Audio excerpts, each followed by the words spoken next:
So let me focus on standards and innovation and how that works together, because it's a very critical area, especially for a research university like you guys and other research institutions. So if innovation is the fuel of economic engines, then standards are a critical part of that formula. They go hand in hand. They are well-suited partners because one builds upon the other. In some cases, a standard will precede innovation by establishing a baseline for design and performance that will satisfy the user requirements, the buyer requirements.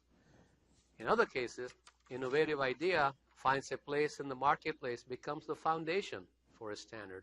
So one can come first or the other one, but they build on each other. Taken together, innovation and standardization create new opportunities for growth, for continually, constantly reshaping the familiar landscape.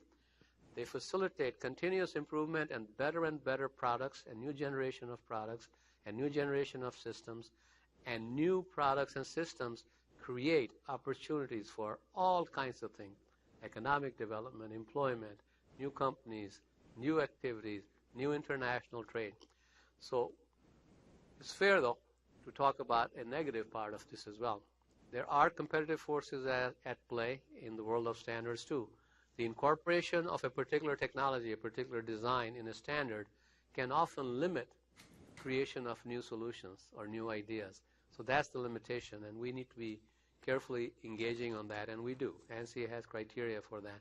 We have a very active intellectual property rights committee, which deals with how you capture intellectual property in the content of a standard, and what are the reasonable terms for allowing others to use that incorporated IP by others. It has to be fair market price, it has to be monitored, and if there are challenges, you can take them to court and get a fair settlement. So these are some of the things we do to protect that type of abuse. Also, innovation can be a problem sometimes. They can bring down an entire industry. MP3 files actually killed the CD industry. And there are many, many examples of that when a new innovation, a new activity has wiped out a previous activity. Sometimes they transition peacefully and coexist for a while. Sometimes they just eliminate that whole activity. So these are the type of things that are creating what I would call creative destruction in our economic system. And this technological innovation and the standardization and the limitations of use and exploitation rights, in my view, in the view of many, create a healthy, vibrant economy because they are creating opportunities and growth and improvement of products and systems and applications for the betterment of society on the whole. So we benefit from it. When you think about the GDP of U.S., and I mentioned this morning when we were talking, so 50% of all the economic growth in U.S. nowadays comes from industries that didn't exist 20 years ago. They didn't even exist. There was no Apple, there was no Google. You didn't have your iPhone, you didn't have any of the laptops. You had the laptop, we didn't have the iPads. And they didn't exist not only for U.S., they didn't exist for anybody in the world.